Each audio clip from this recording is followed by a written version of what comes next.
Here's the next question. Regarding new workplace skills, what are some things that new graduates, whether from high school or university, should be thinking through and preparing for the new economy? Yeah, this is a really important question. And I think it comes down to critical thinking and intellectual hunger. So these have always been important things, but you've been able to get away with not doing them for a while. And I think that's gone now. We used to have, in the old economy, people used to be told, if you just go to university and you study law or you study accounting, then you'll come out and you'll be able to practice what you've studied. Now, we've all known for a long time that that's not real, but now you actually can't pretend like you can just learn something and then go and apply it. We need to be constantly learning. We need to be thinking critically about what the world is asking of us and what that actually means. I look at my friends now who continue to practice law, and the law that they are practicing and the way they are practicing it bears almost no resemblance to what we were taught back at university. What we were taught actually is the ability to learn and think analytically and strategically, to break down arguments to their first principles, to construct arguments, to analyze, and so forth. So that's just an example of when you study law, that's what you need to be thinking about, how to think, not necessarily what to think.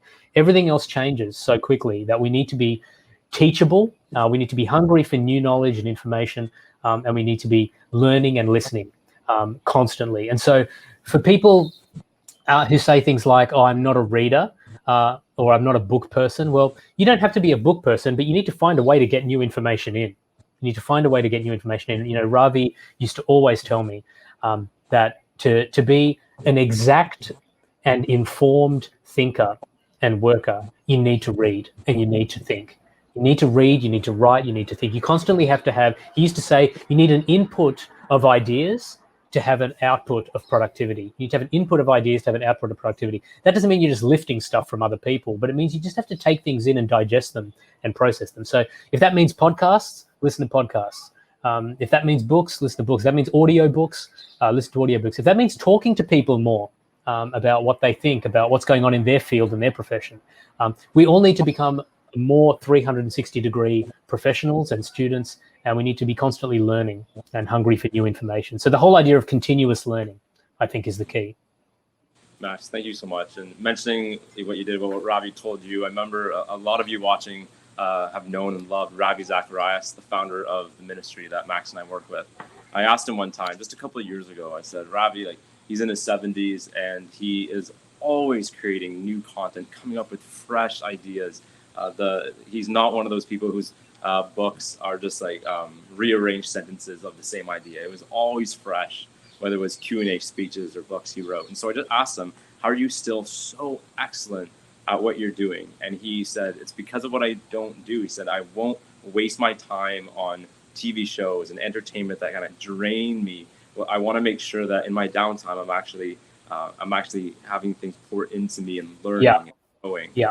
And so he said, Daniel, if you want to be like that, you need to read. And so I think that's been words I've actually treasured. I've written down for myself in this time, because there is a lot more flexibility. Even those of us who are working hard from home, there is more flexibility. And especially for those who might find themselves collecting CRB right now, CERB, and not actually be able to be like at the job they love. And this applies directly to graduates, which this question was about. If you find that you have some time before getting back to work, it can be tempting for us. It can definitely be tempting for me, and my boss is watching, but it can be tempting to spend our time just resting and relaxing, kind of vegging out. And in Ravi's words, which you remind me of, we need to make sure that we're working hard to be reading and learning.